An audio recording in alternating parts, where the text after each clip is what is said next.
And Ghana's Supreme Court upholds John Mahama's presidency as valid and in a majority decision dismisses the petition brought by the petitioners. The first respondent was validly elected and the petition is therefore dismissed. Various judgments for the sake of convenience are handed over to the registrar of this court. Today's big story brought to you by Blue Rose Limited, Shelter for All and Star Life Assurance. My name is Bright Nana Amfo.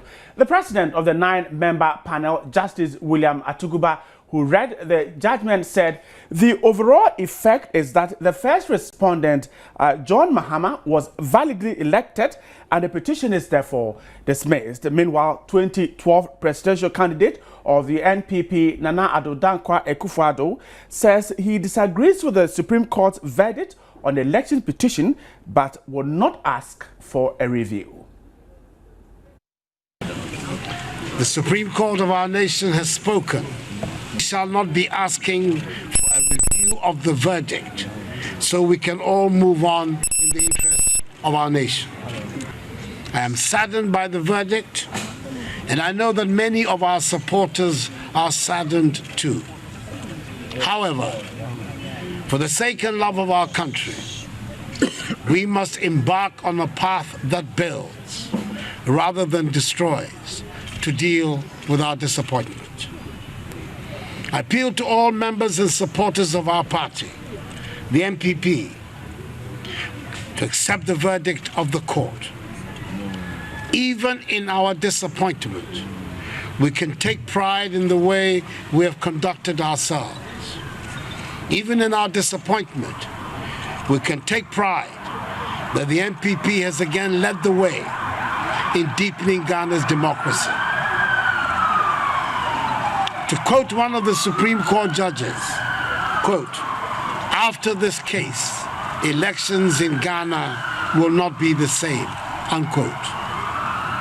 In other words, we might not have been given the ruling we sought, but thanks to our efforts, we can hopefully look forward to an improved electoral process in our country.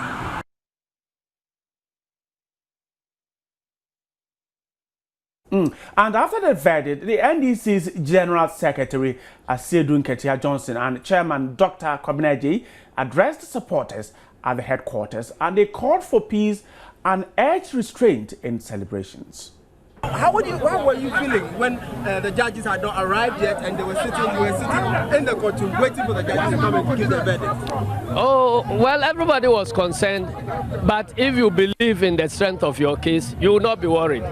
So we didn't know what was holding them back, but we felt that eventually they would do what was required of them, and indeed they did that, exactly that. At this stage, there is no disturbance to the national unity. We can only hope that we will build on our common experiences.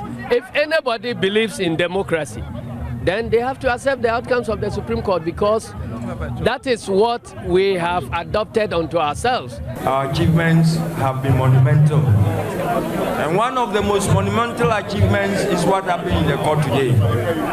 It's a process that started sometime, I think, in February. Up to this time, we haven't wasted time. What we have done is to communicate our democracy to the world. What we have done is to pass through another democratic test. What we have done is to showcase the strength of our institutions in Ghana.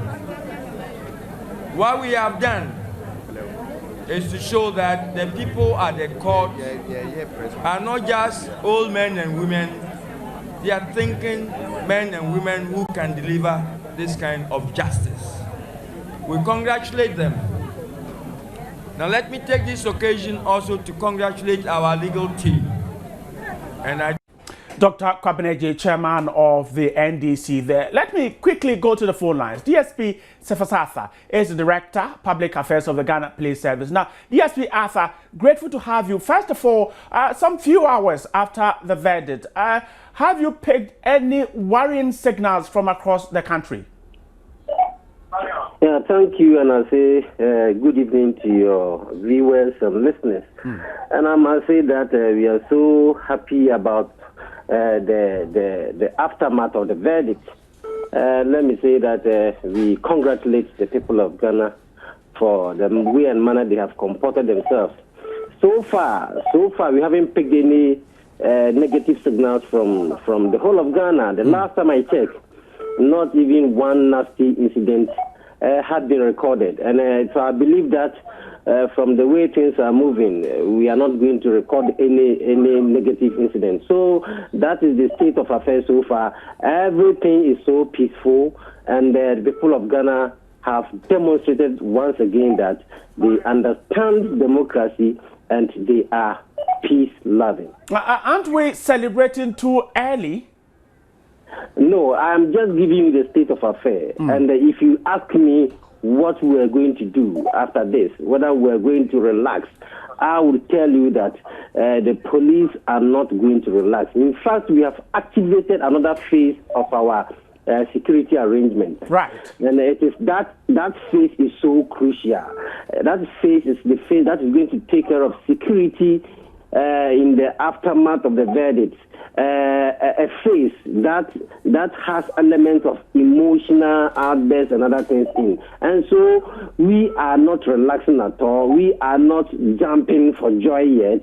We are only grateful to the people of Ghana so far and grateful to Almighty God for how far He has brought us from up to now. And we have strengthened our security, and we are going to keep it at that until such a time that resolution, or what the French call denouement, has been attained, and then the normal security work will continue. And that means that roadblocks in certain parts of the city of Accra have been released. Let me put it that way. Has been cleared now. So for the information of motorists, security blocks, the roadblocks within the vicinities of the Supreme Court has been removed, and so motorists can now pass the place. And you said that you're happy because at least after the verdict, we've not recorded any nasty incident. And just before I let you go, the situation at the Supreme Court today, what exactly happened there? If you can quickly brief us before you take leave of us. I don't understand what you are asking. I mean, in terms of the arrangement there, how it went and how the verdict was given, and of course, everyone who was there left the Supreme Court and nothing was recorded. Yes, you realize that the arrangements were so well mapped out and executed that. As you saw in the pictures, everything was so smooth and there wasn't any nasty incident as far as I know and I saw. There weren't any nasty incidents.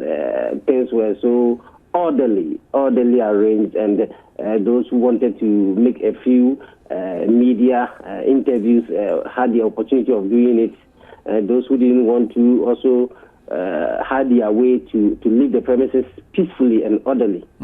Right. Thank you so much, DSP Cephas Arthur, Public Affairs Director, Ghana Police Service. Let me also stay on the phone lines. Now, Dr. Emmanuel Bombande is the Executive Director of the West African Network for Peace Building. He has just joined me on phone. Now, Dr. Bombande, once again, welcome. First of all, the doomsday sayers, is it too early to say that we have called off their bluff? Thank you so much, and good evening to all your viewers. I think what is important at this stage is to continue to remind ourselves that we must sustain the efforts we've made up to this point for the peace and stability of our country, and that the search for peace is not a linear one, it's non-linear. So let us not just at this early stage assume that everything is perfect. Though we can compliment ourselves, appreciate ourselves for all that we have done up to this point, but we must continue to remain calm, and whilst we compliment one another, continue to search and allow the journey for peace to go the full length. The effort at ensuring peace after the verdict, how significant is the conceding of defeat by Nana Akufo-Addo, who called President Mahama and congratulated him for his victory. How significant is this in the efforts at ensuring peace? It is significant because that in itself ended the protracted and long electoral dispute. Do not forget that the court process in itself is integral to the final settlement of any dispute that is related to the presidential election, in which the Supreme Court is the adjudicator.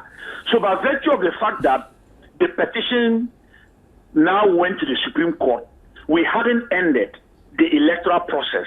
So this electoral process will become, in Ghana's history, the most protracted and longest in our history. And I think that Nana Akufo-Addo's statement concluded that protracted process, but it was also a reaching out and a recognition of the rule of law and its application, not because you are happy, but because for the state to function, we must submit ourselves to the institutions of the state when they make decisions.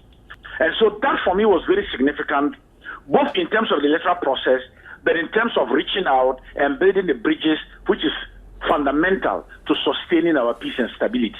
Building bridges, that is how you put it. The President of the Republic of Ghana is expected to address the nation at 7 p.m. Now, these bridges that would have to be built, what is he expected to tell Ghanaians after the verdict? Or what should he tell Ghanaians after the verdict? I wouldn't be able to talk about that statement except from where I sit to begin to imagine that the bridge building that I've talked about, I will see some of that in the president's statement.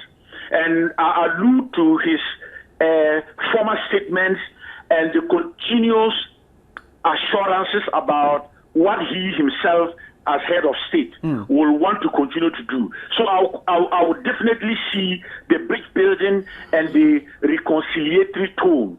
And beyond that, how we should build a unity, how we should end the divide, and how we should rally around as the people of Ghana to ensure that the major issues that confront us in terms of our development efforts, we all now are on deck to be able to contribute to that development. And that the electoral dispute in terms of the division politically has ended.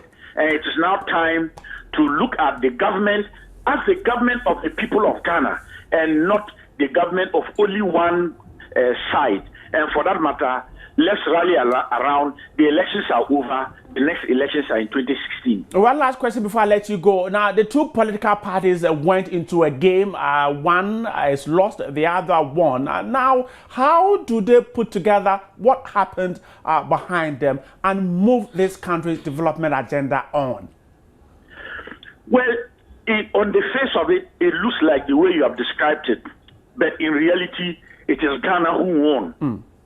Because today, if you are looking at how the international community is looking at us, they are looking at us in terms of how we have demonstrated democratic maturity. And so we have been repeating that. Let us not emphasize on who lost and who won, but let us see those who won and those who lost together, making it possible that Ghana won. And if we look at it this way, then we can now ask ourselves the critical questions of what do we do to continue to deepen our democracy, harness the lessons that have come out of the election petition hearing, and even improve upon our electoral processes so that in 2016 we can look back and say that out of the lessons of 2012, we've even organized a better election. Thank you so much. Dr. Emmanuel Bombande is the Executive Director, West Africa Network for Peace Building, talking to me about the verdict today. And the Progressive People's Party has also lauded the 9-member panel of justices who gave that verdict. According to the chairman of the party, Ni Alote Bru-Hammond, Ghana must now focus on electoral reforms to ensure mistakes that occurred in the December 2012 polls do not recur. The PPP reiterates without prejudice its confidence in the judicial system as an impartial guardian and backbone of the rule of law. That has risen to the occasion to affirm the existence and operation of constitutional rule in Ghana. To this end, the PPP, as the third largest political party in Ghana, is calling on all fellow Ghanaians to embrace the Supreme Court ruling and focus on the reforms that will help us to avoid similar petitions in the future. Pursuant to our belief in establishing strong institutions that guarantee fairness and justice in the conduct of our state affairs, the PPP on December 11, 2012, wrote a petition to the chairman of the Electoral Commission asking for the full enforcement of the political parties law, warning that the non-enforcement of the law could lead to chaos in future elections. The enforcement of the political parties law will afford the Electoral Commission the ability to track the funding of political parties and prevent the excessive abuse of incumbency to create an even political terrain for all parties to compete fairly.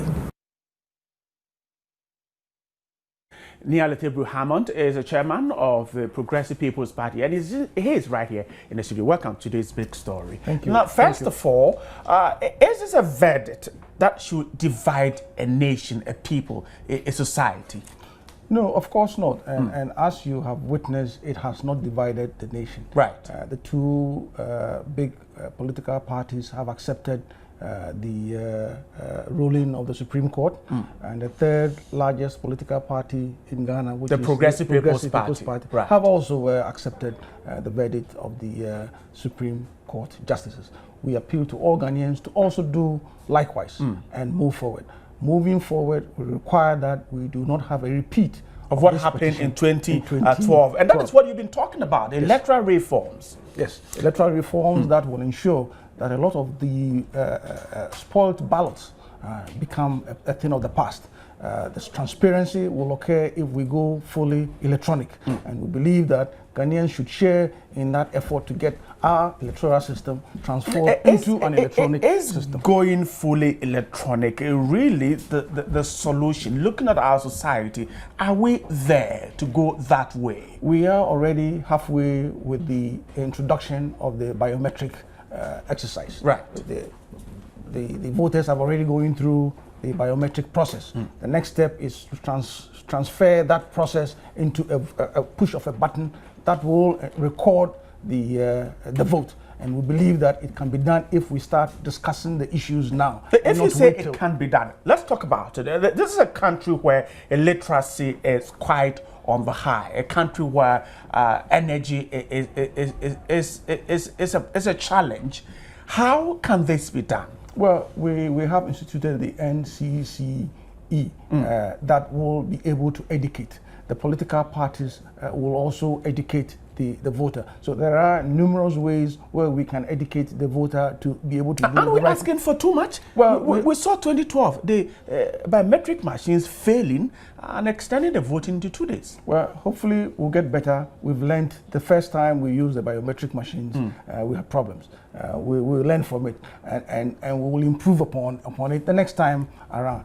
Life starts with small incremental progress, and we need to start. If we go on the notion that we're not ready, we will never ever be ready. This is the time to get into it. We have already gone halfway with the introduction of the biometric voter system. Even the illiterates are able to put their hands onto the machine and get it recorded. The next thing is to show them that there is a button that you can put for yes, no, and pick a blue or white or green or yellow, and that I'm sure can be done. They're not that stupid. I believe that the Ghanaians are very discerning, and when taught to do the right thing, they will do the right thing. The Supreme Court, perhaps in the ruling, made it clear that reforms are very vital to our democratic process. The PPP has already raised in 2012 the issues about electoral reform. For instance, your worry was about the number of spoiled ballots. And that was quite worrying to the party. Yes, 230,000 votes could easily have determined a winner.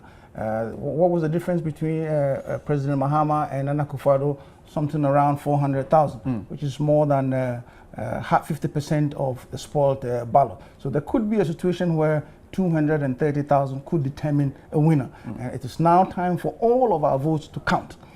All of our votes must count, not have 230,000, very significant number, go out there and spoil the ballot. And so you have already started the campaign, of course, with a press conference that you held today. Of course, you have started that earlier because you've been talking about it. How do we put this into practice? Perhaps lobby to get this done by government. Well, we need civil society to come on board. There are a lot of us within the NGOs, CBOs, civil society that believe in the right thing to be done, but are afraid to step up to the plate to discuss the issues. We are appealing to all of them to join in the effort. We've written to the Electoral Commission, and we believe that now that the petition is behind them, that they will sit down, call us, so that as stakeholders we will sit down with them and begin to offer the ideas to make sure that it can be implemented. And the PPP is ready to lead that? Oh yes, we are, and we've been leading the call for the electronic system since December, and we will continue to lead the effort. And it's not a question of even leading, but just making sure that we can attract those others who are silent. There's a silent majority out there that need to be boldened. And our PPP effort is to embolden them to come forward so that they can participate in our national development. And the PPP thinks that the challenge we have with our electoral system emanates from this particular problem. It has been evident. All of the problems that we have faced with the 2012 election has been the fact that the processes were not transparent. On the face of the pink sheet ought not to have occurred if the processes were transparent. And that is why we are suggesting that let us avoid all of these numerous polling station assistants if we can go straight on to ascertain our preference by pushing a button. Hopefully, by doing that, if we sit down and do it properly, we will have the vote sent to 2 independent locations. Right. So that once it gets there, we can audit from the 2 stations that record voters' vote.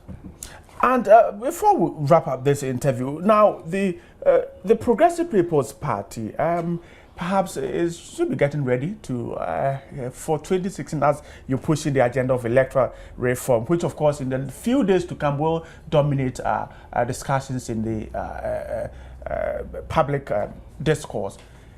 How ready is PPP getting 2016? Well, PPP is ready. We have gone on a national tour to all the regions. We've told our members to get ready and be prepared.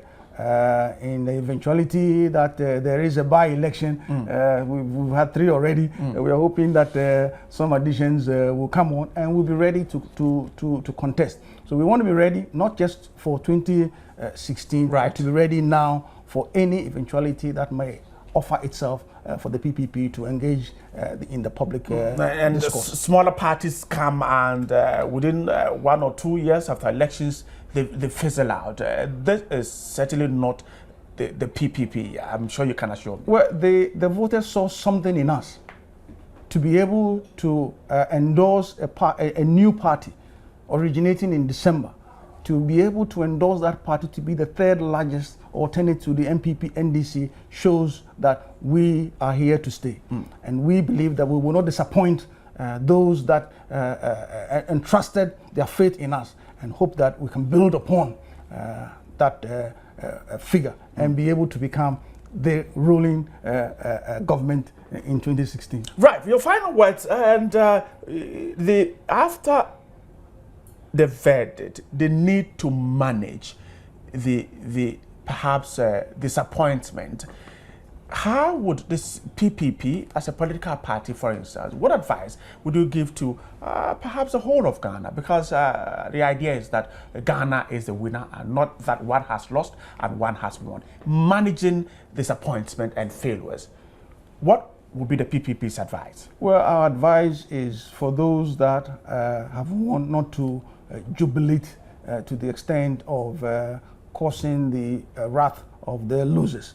I believe that President Mahama will offer the peace pipe this evening when he has the national press conference. We take hope from the declaration, the acceptance of Nana Akufo-Addo of the Supreme Court ruling, and I believe that their followers are doing the same. We will encourage that it continue, it festers, and Ghana becomes the only country that we have that will be a beacon of hope in Africa and to the democratic world. Thank you so much for speaking to me. Thank you so much for inviting the PPP, chairman of asking the all Progressive Ghanaians to People's go Party. and fight the right fight, which is party, pre-papa, pre-kun. That is PPP. Thank you so much for coming. Thank you. Right. Thank you. Right, and so, of course, we'll be getting more from here. The GN Interactive segment will be coming your way soon. But for now, we're taking a short break. Don't forget that the show was brought to you by Blue Rose Limited, Shelter for All, and Star Life Assurance. Our partners, Star Ghana. We're so grateful. We're coming back in a moment.